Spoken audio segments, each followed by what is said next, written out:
Welcome back to espresso. कुछ महंगाई और इन्फ्लेशन की बात कर लेते हैं। It's very important to discuss because महंगाई इस वक्त जो मुल्की तारीख है उसकी बुलंद तरीन सतह पर है। 47 साल रिकॉर्ड रिपोर्टेडली टूट चुका है। इदारा शुमारियात के मुताबिक मई 1975 के बाद अफराते ज़र की ये सबसे ज़्यादा शरह है अगस्त 2022 में, जो कि रिकॉर्ड की गई है। मुल्क में हर तरफ हमें मालूम है फ्लड्स हैं, पानी ही पानी है। मुल्की मईशत पर सैलाब बुरे बल्कि इंतहाई बदतरीन असरात डाल रहे हैं और दूसरी जानिब सैलाब के बायस जो महंगाई की शरह है वो 24 से 26% तक रहने का इम्कान मौजूद है। ये होशरुबा महंगाई है। बिजली के बिल हैं, ईंधन की बुलंद कीमतें हैं जो मजीद ऊपर जा रही हैं। प्याज की कीमतों में 90% इजाफा हुआ है। घी, कुकिंग ऑयल की कीमतें आसमान से बातें कर रही हैं। रिपोर्टेडली 81% इसमें भी इजाफा हुआ है, 81%। दूसरी जानिब जो शाय खोरनोश की कीमतें हैं वो हुकूमत के बस से बाहर हैं। हुकूमत उनको कंट्रोल नहीं कर पा रही। स्टेट बैंक के मुताबिक 2010 के सैलाब की वजह से पाकिस्तान के जो 78 अजला हैं ये मुतासिर हुए हैं, जबकि अब की बार 118 से ज़ायद अजला ये सैलाब से मुतासिर हुए। इससे पहले की निस्बत कहना चाहिए कि तकरीबन डबल इम्पैक्ट है इसका। और महंगाई की शरह में भी इजाफे का खदशा मौजूद है। और अगर हम इक़्तिसादी शरह तरक्की की बात करते हैं तो ये 2% तक कम हो सकती है due to this flood situation. दूसरी जानिब बात करें ज़राए के मुताबिक सैलाब की तबाही के बाद पाकिस्तान ने IMF से एक और कर्ज हासिल करने की तैयारियां भी शुरू कर दी हैं और IMF ने इस हवाले से मजीद शराइत भी रख दी हैं जिससे महंगाई का एक नया तूफान भी आएगा एक्सपेक्टेड। ऐसी सारी सूरत हाल पर बात करेंगे। डॉक्टर सलमान से मौजूद हैं, माहिर मौशी अमूर, उनको हम खुशामदीद कहेंगे। बहुत शुक्रिया सलमान साहब कि आपने हमें ज्वाइन किया। सर, सबसे पहले तो ये उस सैलाब की सूरत हाल है। ऑब्वियसली अभी पूरा मुल्क एक मुश्किल वक्त से गुजर रहा है, लेकिन इस सूरत हाल में हमारी मईशत पे चूँकि हम एक बेहतरी की तरफ आने के हवाले से बात कर रहे थे, IMF ने जो मामलात हमारे सेटल हो गए थे, लेकिन अब ये जो सैलाब से हमारी मईशत को नुकसान पहुंचा है, जो अभी तखमीना या अंदाज़ा लगाया जा रहा है उससे कहीं ज़्यादा है और मौजूदा हालात में महंगाई भी हमारे सामने है। किस तरह से देखते हैं आप इस ओवरऑल सूरत हाल को? देखें, एक तो ये है कि अब पाकिस्तान में सैलाब जो है तकरीबन हर 5-6 साल के बाद छोटा बड़ा सैलाब आता है और इस दफ़ा तो ये हिस्ट्री में सबसे बड़ा सैलाब है। और इस वक्त साउथ पंजाब, बलूचिस्तान और सिंध की तरफ ज़्यादा पानी आया है क्योंकि बारिशें भी हुई हैं और उसके साथ साथ फिर दरियाओं में भी पानी ज़्यादा आया। तो आई थिंक कि अब जो हमने अगर वे फॉरवर्ड देखना है तो एक तो ये है कि इमीडिएटली जो लोगों को हमने रेस्क्यू करना है और रिलीफ देनी है उसमें हम खासे स्लो जा रहे हैं क्योंकि तकरीबन 3 करोड़ के करीब लोग जो हैं इस वक्त बेघर हैं और अब ये भी ख़तरा है कि आगे चल के कोई बीमारियों का भी होगा। फिर डेंगू जो है उसका भी ये आहिस्ता आहिस्ता बढ़ रहा है, तो ये एक बड़ा डिज़ास्टर बन सकता है। इसलिए इसको आपको इमीडिएटली हल करना पड़ेगा, लोगों के तक पहुंचना पड़ेगा, रिलीफ देनी पड़ेगी और उनको रेस्क्यू करना पड़ेगा। ये तो पहला एलिमेंट है और इसमें किसी किस्म की कोताही नहीं करनी चाहिए। जितना आपके पास अपने रिसोर्सेज हैं वो सारे के सारे इसमें झोंकने चाहिए और बैरून मुल्क भी अगर कोई इमदाद आती है तो उसको भी वेलकम करना चाहिए। सही। उसके बाद जो नेक्स्ट फेज है इसका वो है रिहेबिलिटेशन का। इन लोगों ने वापस अपने घरों में जाना है। आपके जो घर तबाह हो चुके हैं इस पूरे खित्ते में बहुत बड़ा एरिया है जहाँ पे घर जो है क्योंकि शुरू ही कच्चे घरों से होते हैं तो वो उनको दोबारा से बनाना पड़ेगा और पहले से बेहतर बनाना पड़ेगा और पहले से बेहतर जगह भी बनाना पड़ेगा ताकि बार बार शाह साहब आपकी मौजूदगी से फ़ायदा उठाए हम जब इस तरह की सूरत हाल आती है वैसे ही हमारी GDP इतनी डिस्टर्ब हो जाती है। 2010 के सुपर फ्लड्स का भी हम जिक्र करें, उसकी तो इंटेंसिटी उस सिटी उससे बहुत ज़्यादा है। तो बजाय इसके कि हम कुछ इस तरह की, क्योंकि अगर ऐसा कोई भी डिज़ास्टर अगर वेस्टर्न वर्ल्ड में किसी मुल्क में आए, कोई सैलाब ज़लज़ला आ जाए तो पूरी यूरोपियन कम्युनिटी, वेस्टर्न वर्ल्ड इकट्ठी हो जाती है और हर किस्म की इमदाद इवन डेवलपिंग कंट्रीज को भी दी जाती है जिसको शायद ज़रूरत ना भी हो।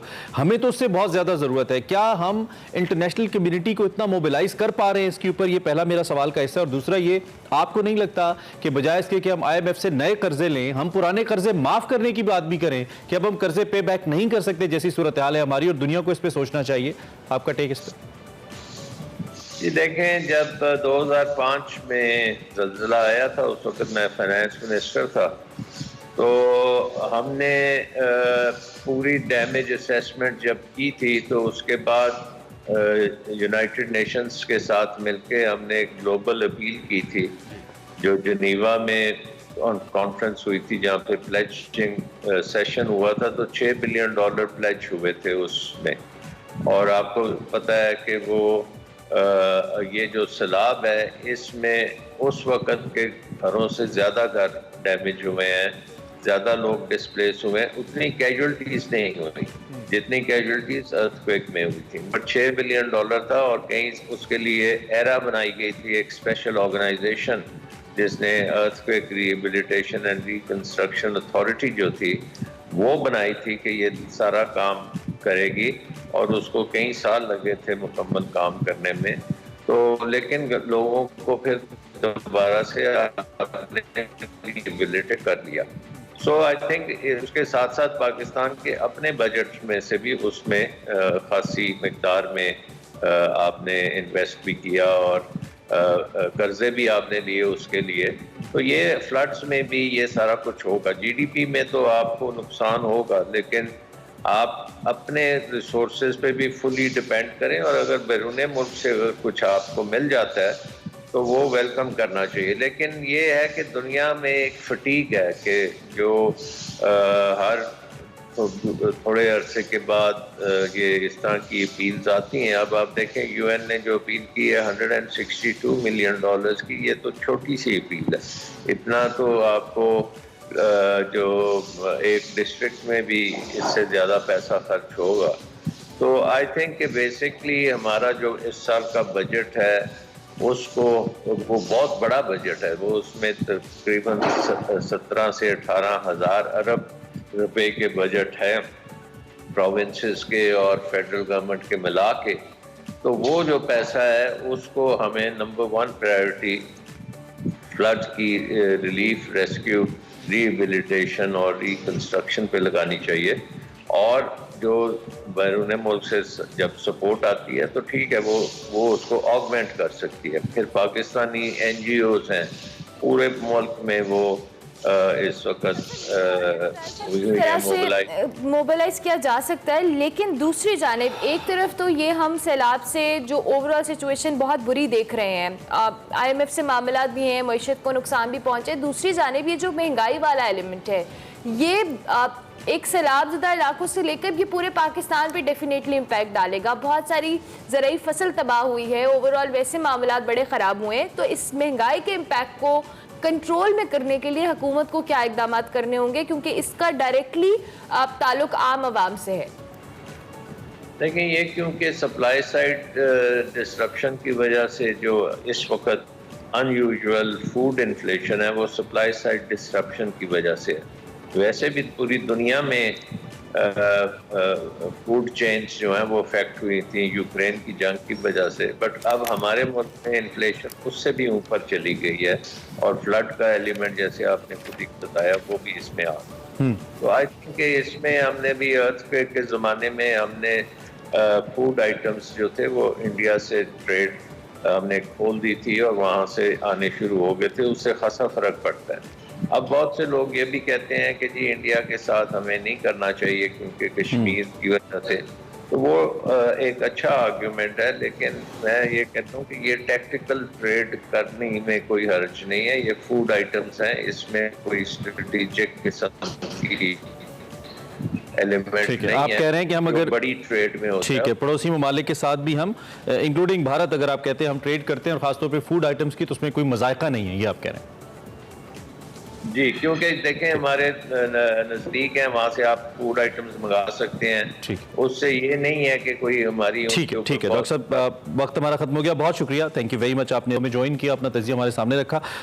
यकीनी तौर पे इमरजेंसी सूरत हाल है, और इमरजेंसी सूरत हाल में जब लोगों की ज़िंदगी दाव पर है तो मेरे ख्याल में इस किस्म के फैसले लेने में कोई हर्ज नहीं है। बट लेट्स सी क्या सूरत हाल सामने आती है। बहुत ख़तरनाक सूरत हाल है, एक जानिब सैलाब है, दूसरी जानिब इटसेल्फ इन्फ्लेशन बहुत ज़्यादा है। मेरे ख्याल में पाकिस्तानी हुकूमत को, इंटरनेशनल कम्युनिटी को मज़ीद मोबिलाइज करना चाहिए कि वो हमें थोड़ा रिलीफ दे कर्ज़ों को लेकर, ताकि हम बेहतर इस सूरत हाल से निपट पाएँ। वो एक ब्रेक लेते हैं, ब्रेक के बाद वापस आते हैं।